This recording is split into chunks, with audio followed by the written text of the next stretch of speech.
Hi, good morning. You're with India Post Live, and I'm Ishan Russell. And IndiaPostLive.com is, of course, India's first online news conversation portal, web TV. So you can come in and log in to IndiaPostLive.com and post your comments and hashtag IndiaPostLive to your tweets, because today we are talking about the politics of polarization. Yes, a lot of polarization. We've been talking about it. It's been happening in UP, as experts have been pointing out. But what has really been happening? There have been statements by leaders like Amit Shah and Azam Khan that have threatened to divide communities along communal lines. So what has been happening in the election so far as this politics of polarization goes? Take a look. BJP leader Amit Shah is not new to hate speech. He was a popular figure among the Hindutva hardliners in Gujarat since 2002, when post-Godhra riots shocked the conscience of the entire country. But Uttar Pradesh is not familiar terrain for Shah.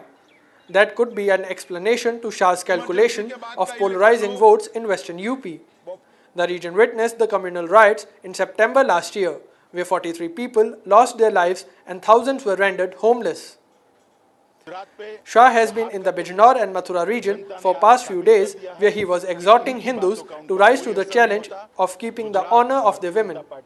So does it mean that BJP has given up its plank of development that Modi is trying hard to sell?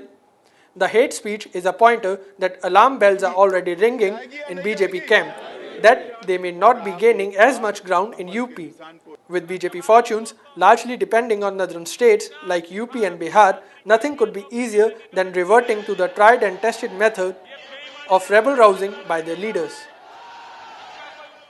All right, so how much can this really damage India? Is this good politics, bad politics? What do you think? Write into us. IndiaPostLive.com is the name of the website, and IndiaPostLive.com, hashtag IndiaPostLive to your tweets to join in the conversation. Today, to talk about this, we have with us former senior leader with the BJP, Mr. Sudhindra Kulkarni. He was instrumental in the 2009 election campaign for the BJP. He was the big manager for LK Advani during that time, and of course has written numerous books and talked about the present day politics. Thank you very much for coming in, Mr. Kulkarni. Is joining us via live Skype from Bombay. We'll just ask you to tilt your camera a little down so that we could see you a little better. Your face is getting a little cut.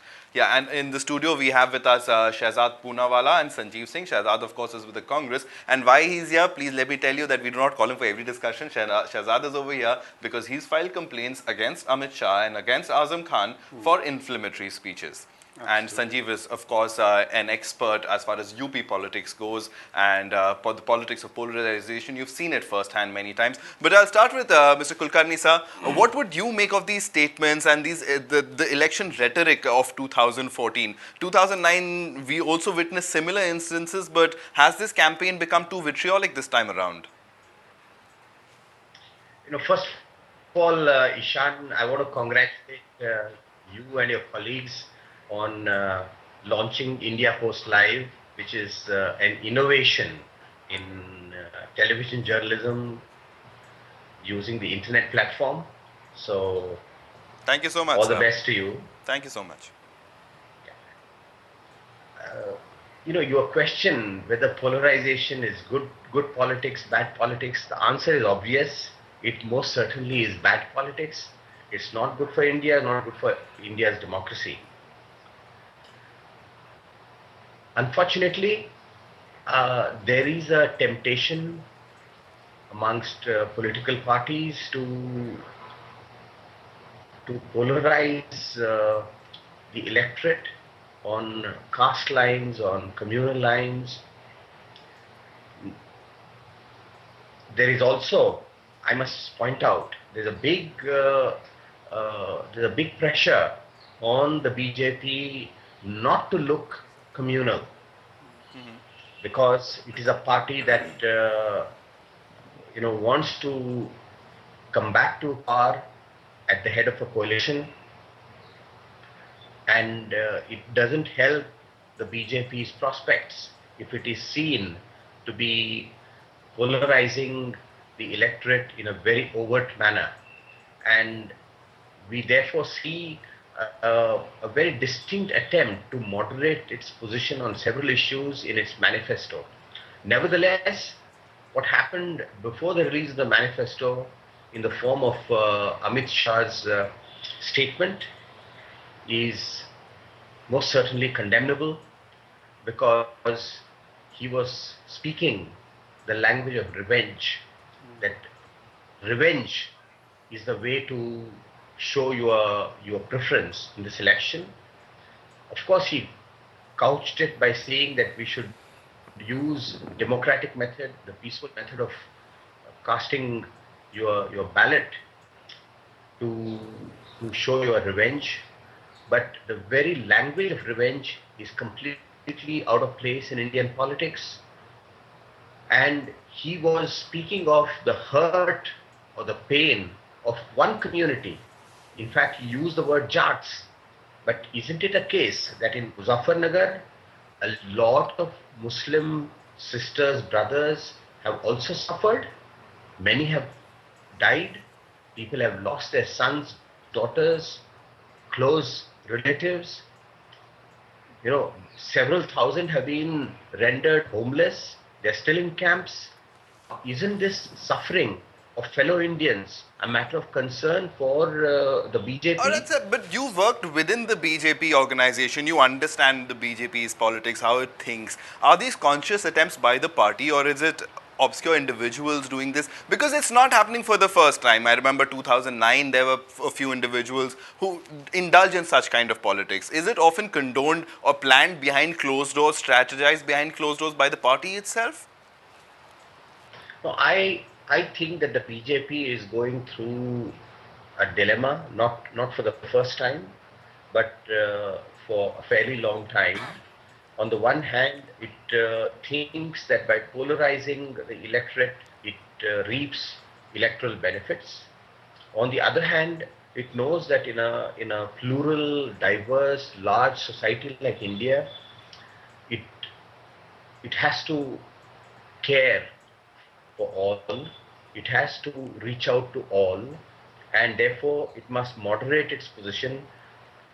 That other tendency and other impulse is also at work in the BJP, and that is what former Prime Minister Shri Atal Bihari Vajpayee ji did during his tenure as the head of the NDA government. But I want to point out here that it's not just the BJP that seeks to polarize the electorate on religious lines. Other parties too Yes, and I want to bring in have. Shehzad on that because Sorry. Shehzad even yes, sir, I'll just come back to you because even your party, you have an aspirant MP being arrested on the charge of an hate speech. Then there's Azam Khan on the other side, on the SP side. But as far as your party is concerned, there are individuals across party lines who are indulging in such politics of polarization. Well, first of all, as far as Imran Masood's statement is concerned, that is absolutely condemnable. Although it was an eight-month old statement when he made it while he was a member of the Samajwadi Party, there can be no condemnation for it. It obviously, you're absolutely right. See, all parties are playing this to an extent of polarizing the electorate. Now, let me just contextualize what has happened in the case of UP because it's UP specific. Ever since Modi has become the prime ministerial candidate and he was supposed to become the prime ministerial candidate, Amit Shah was deputed to Uttar Pradesh, Samajwadi Party came to power in Uttar Pradesh. They have been eyeing for 2014, and both Samajwadi Party and the RSS organization in UP, if you see, it's not just one odd statement by Amit Shah. If you see the entire organization of Sangh Parivar, whether it's VHP, whether it's RSS, I can produce hundreds of statements which I have given to NHRC where they have been putting this false propaganda of love jihad, of Muslim boys eloping with Hindu women, Hindu religion under threat. And you know where they have been doing this? See, the Western UP belt, BJP had no stake in that belt. Samajwadi Party also in a sense does not, because it's a non-Yadav belt. So they can only gain by polarizing the Muslim vote in their favor because it's 40% Muslim vote. So if there is a polarization where the other backwards go to BJP under Hindutva ideology, the counter polarization of Muslim votes go to Samajwadi. This is why they are doing Noora Kushti, whether it's Chaurasi Parikrama Yatra, whether it's the entire thing that the riots were allowed to happen, the conspirators were allowed to go free, no action was taken. Akhilesh Yadav and Amit Shah are working in tandem. They are working together in this entire plot. Sanjeev, but at the end of the day, India suffers, doesn't it? Of course, and adding to what Shahzad is saying, yes, both the BJP and the Samajwadi Party really had to get their act together in Western UP. And even when the riots happened, the first question, of course, is why were they allowed to happen? Yep. And then after that happened, we've seen the sort of stories coming in the media that, a lot of kids dying when it was really cold and they had nothing to, they had nowhere to go and no one was coming to their support.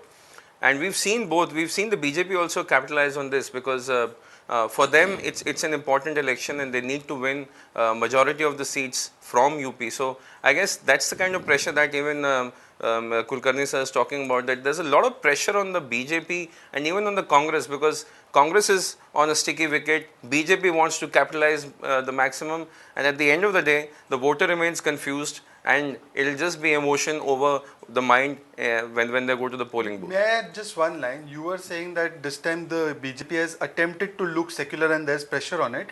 I can assure you that on their lips there might be Gandhi, but in their hearts they carry Godse. And there is no change in their instinct. There is no change in this. You can ask Sudhinder ji, he is a very senior person.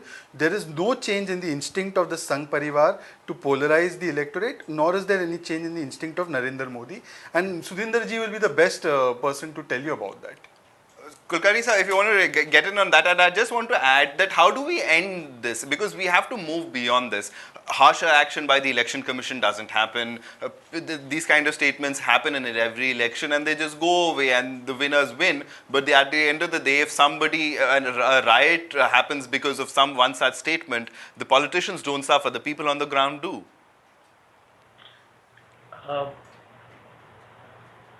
What is happening is, in my opinion, two contradictory processes in Indian democracy.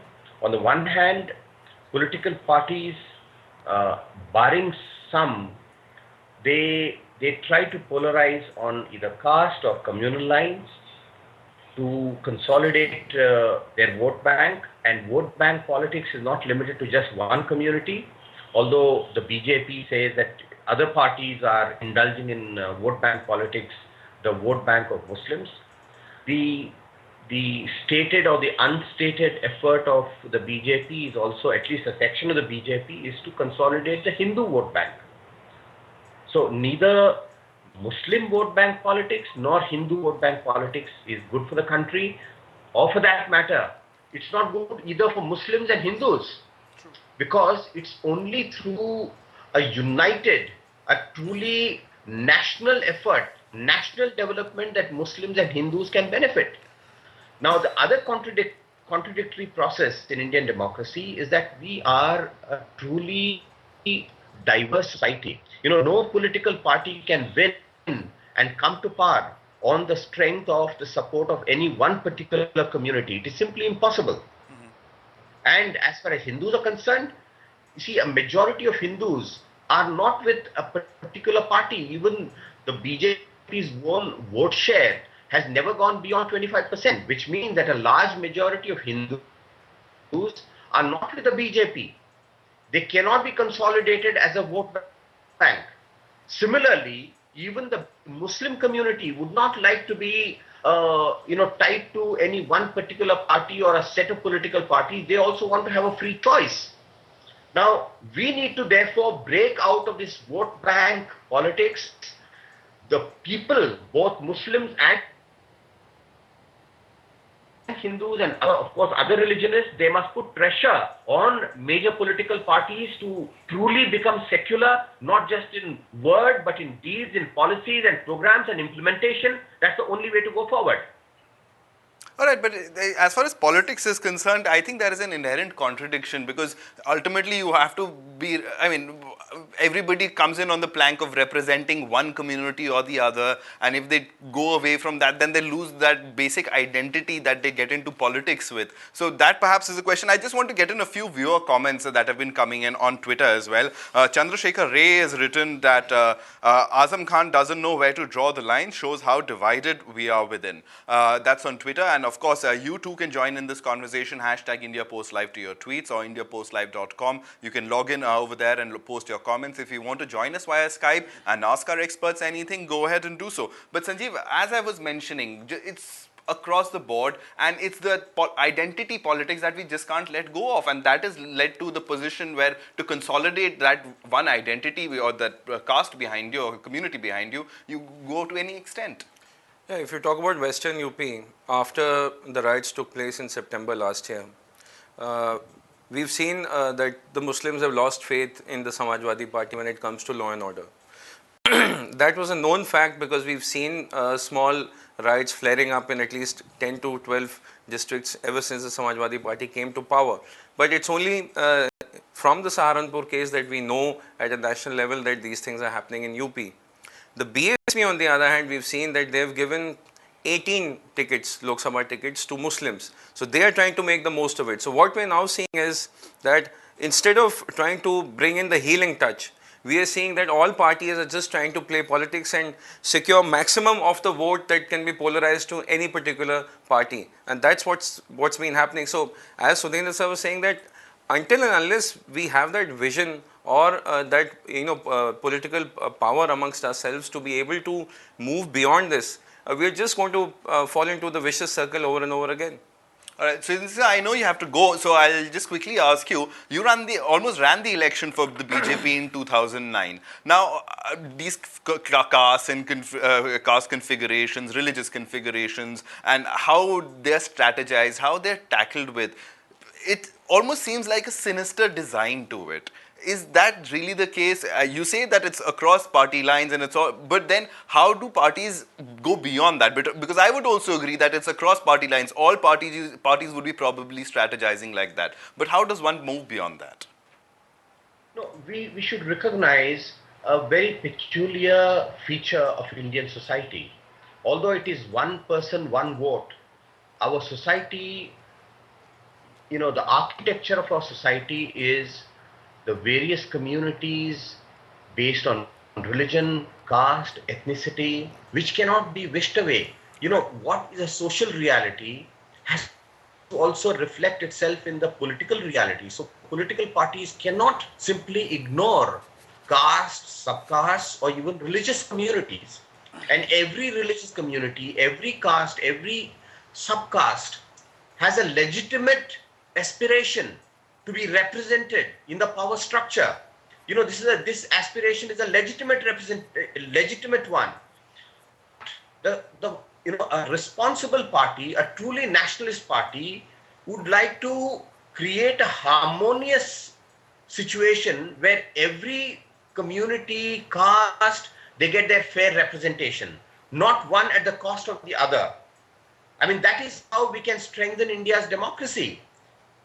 So therefore, if Muslims, let's say, if they feel that they are not properly represented in the economic structure of India, the public life of India, or politics of India, or the power structure of India, bureaucracy of India, that is a legitimate concern, and we should address it. And which is why I find it, a matter of, it's a major question to be asked to the BJP, why they are not fielding Muslim candidates. Shouldn't Muslims also get elected on a BJP But sir, platform? it was the same in 2009 as well, and I agree with you. This is not for the first time. so did you ask that then, question behind closed doors and within party meetings? Inside the party platforms, I always used to say and very emphatically say that the BJP must reach out to the Muslim community, give more tickets to, deserving Muslim candidates. And there's so many of them, who are fired by the zeal of serving the nation, of doing good to others, not just to Muslims, but to all others. And therefore, we must push the BJP, because it looks to be a party that is coming to power. We must push the BJP to become more and more secular in the right sense of the word, both in words, in policy, and in practice. All right, so we'll leave it at that because I know you have to go. You'd requested to be let off early from this conversation, but we hope to have you back very, very soon and talk more. I enjoyed. I really liked the comments of my fellow panelists, and I want to thank them. All right. Thank you so much, sir, for coming in, and we look forward to having you joining in the conversation more often. But not just the BJP. I want to come to the Congress. Congress plays politics just like that. I mean, if the Congress hadn't played identity, vote bank, appeasement politics, then the Babri Masjid issue would not have, even the BJP would not be able to capitalize on it the way they did in the 90s. So every party can be accused of the same, Shahzad. See, in the course of a party's political history, mistakes are made. Perhaps you are right. Congress may have made some mistakes in its in the course of coming to this mandal kamandal politics. They may have made the mistakes. I want to ask a question of the BJP. Today, the BJP talks about uniform civil code for some people, but at the same breath, it talks about very religious issues, including the building of a temple, including other issues which are only religious issues. Why does it have double standards there? The point is that, see, is there a glass ceiling in the Congress party as far as any other community is concerned to rise up in the Congress party? No. Anybody, any party, any person, including Sikhs, can rise up to the highest position in Congress party. Is there a glass ceiling in BJP when it comes to Muslims? Yes. And the space for people like Sudhindra Kulkarni and Jaswant Singh, the secular-minded people in the BJP is shrinking. It is because the Moditwa and this Amit Shah philosophy is gaining traction in BJP. I just like to remind all of viewers that we've invited a lot of spokespersons, a lot of people from the BJP to come in and participate in this conversation. They had declined, and we would request them to, if they want to add to our conversation on Twitter or via Facebook or via IndiaPostLive.com news wall, you can certainly do so. If you want to talk about the BJP, if you think the BJP, what Shahzad is saying is incorrect, please come in and do so. We would love to hear both sides of the conversation. But Sanjeev, at the end of the day, I just want to talk about politics in general, and this is perhaps the fact of India, that this is never going to change, isn't it? Well, you have to see from where these leaders are coming from. Amit Shah, I've seen him since 2001, and there has been no change in him. He's been consistent when it comes to politics of hate. So I wasn't surprised when such a thing came out. And Azam Khan is just the flip side of the coin. Absolutely. The mentality is not going to change.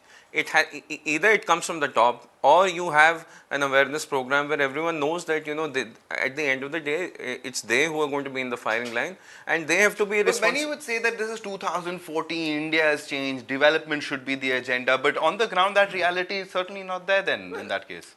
See, you can always throw figures and say this has changed, that has changed, literacy rate has gone up. Fine, all that is happening. But to say that all these changes have actually changed the spirit of the whole country, not yet. We have a long way to go. And if that was really happening, then people like Amit Shah and Azam Khan, their space should be shrinking. No, in fact, the manifestation of this kind of mindset is very well seen on social media itself. I mean, have you ever seen or come across where people claim that Hindu Defense League is Muslim Defense League? This entire manifestation of identity on the most technologically advanced platform of social media is still there. So you may have you may be using BlackBerry and computers, but in the mindset you're still a caveman, thinking that I'm X community and I'm Y community. Nobody is speaking the language of saying that we are Indians. The identity has to be beyond this. Samajwadi Party does the same thing for Muslims. The RSS does this thing for Hindus. They're just polarizing the electorate and then reaping the harvest of electoral gains but it's at a very high cost. And the Congress? The Congress, I must say, that time and again, the Congress does make its share of mistakes. But I can assure you that the Congress party does not have in its ideological set piece the idea of dividing this country or polarizing it on electoral gains. I can say that, and therefore I am with the Congress party. Otherwise, I would not have any example, Sanjeev. No, see, the basic problem that the Congress is facing now in the country, which they've been facing in Gujarat for the past 15 years, is the fact that Narendra Modi has very successfully managed to equate the Congress party with the Muslims. Modi has given a Muslim face to the Congress in Gujarat, and he is trying to do that at a pan-India level now. Now, it is up to the Congress as to whether they will take up that challenge. Either are they going to fall for the trap, or are they going to talk about constructive politics like Rahul Gandhi says? See, it is unfair on Mr. Modi when he uses terms like Shahzada, he says burqa of secularism. This is not the language of a person who believes in the idea of India. See, if he wants to target our policies, if I were to sit here and question his policy of majoritarian appeasement, which he is doing, Why talk about one community's needs for religious thing? I respect Gau Mata as well, but I don't think that it should. If you're talking about uniform civil code, then it should not be spoken about, or else you pander to the needs of everybody. He does not say anything about khap panchayats when it comes to women's empowerment, but he finds that there should be uniform civil code for women's empowerment. So there are so many contradictions. आप करो तो सही और हम करें तो गलत. So this kind of politics is wrong, but I completely take the point that he is trying to paint a picture of Congress being associated with the community. How do we end this kind of politics? Because for the future, I mean, you're a future politician for this country, so for the future, you've been writing to the election commission and everything, but at the end of the day, your party would also be indulging in the same. I'll tell you two or three quick solutions. Infamiliarity breeds this entire notion of the other. If the communities are familiar with each other, they live with each other. No, but then these communities have been living with each other for centuries. I mean, that kind of a mistrust is perhaps brought in by political parties. The level of familiarity is not there. Hindus think that Muslims are pork or non-veg eaters. Muslim feels Hindus are kafirs. This thing is still there in majority of the communities in both sides. That familiarity has to be bridged. Secondly, both communities need to be socio-economically empowered. When you are at a higher level of socio-economic empowerment, these issues kind of take backseat because you have trade interests, linked trade interests. Economics solves a lot of these issues. So I think these two things, if we work on familiarity and coagulating our interests, I think it will be solved. See, familiarity will come only when there is some interaction. Absolutely. And the places, even like Ayodhya and Banaras, places that we talk about, yes, there is a lot of that Ganga Jamuna Tehzeeb which is still there. And that is simply because the whole economics of those places is linked in a way that you have to do with each other. So if we want India to live together as one cohesive country where all castes and religious groups stay together, we need to work on a formula where we have economic scenario where each one is interlinked to each other. And the moment that happens, interaction will start. And once that happens, you will see that it is very tough to try and divide and break the fabric of that joint which comes with it. So I think that is one of the things that can really be worked upon. All right, fair enough. But at the end of the day, I want immediate solutions. I mean, we are already in the first phase of election is going on. Can the election commission take harder steps against such erring politicians? Even if the election commission decides to take any step and they go out and do a press conference, say we are going to take action, that is just going to have the sort of effect that each party wants to have. Yeah. If the election commission takes any action against Imran Masood, Azam Khan or Amit Shah for that example, they have succeeded in what they want to do, because right now they're all looking for instant coffee and that's being provided to them. But you need to look at a long-term brew and that unfortunately at the moment is not happening. I think the larger aim has to be, the larger onus will have to be on people themselves. If we look at these institutions at election time, or politicians to do it, we are living in fool's paradise. They will benefit from polarizing and sending out messages as them being martyrs and protectors. What we need to do as communities and people is that we need to, instead of talking about our religion, why don't we play a sport together? Or why don't we go and share a drink together? I think there is more unity when you're on the field or when you're in the bar than when you're praying, because I think this is, and people may react to the statement, but I have seen more unity when people are doing these two things rather than praying, because when they go to pray, they only find the other one as an enemy. And I think that if communities come together and people decide what's right for them, I think we can move on from this debate. Don't expect politicians. Can we move on that easily, because that division seems to be becoming deeper and deeper, entrenched in mindsets now? Well, Shehzad has definitely, made me think of Dr. Harivansh Rai Bachchan and Madhushala. Exactly. When he said that Mandir Masjid ho Madhushala. So that's definitely a solution, but until we have a long way to go, and we have to change the way we are going about the whole processes. Instead of targeting a particular person for giving a hate speech, we need to make it a collective responsibility. Exactly.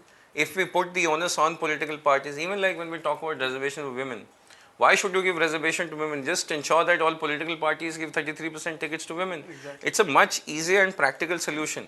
Okay, fine, we know there will be like loopholes. People will try and give the worst seats or the seats they're not winning to the women, but at least it's a start, and then you can move on from there. So unless there is collective responsibility, there is no way we are going to move away from this sort of politics.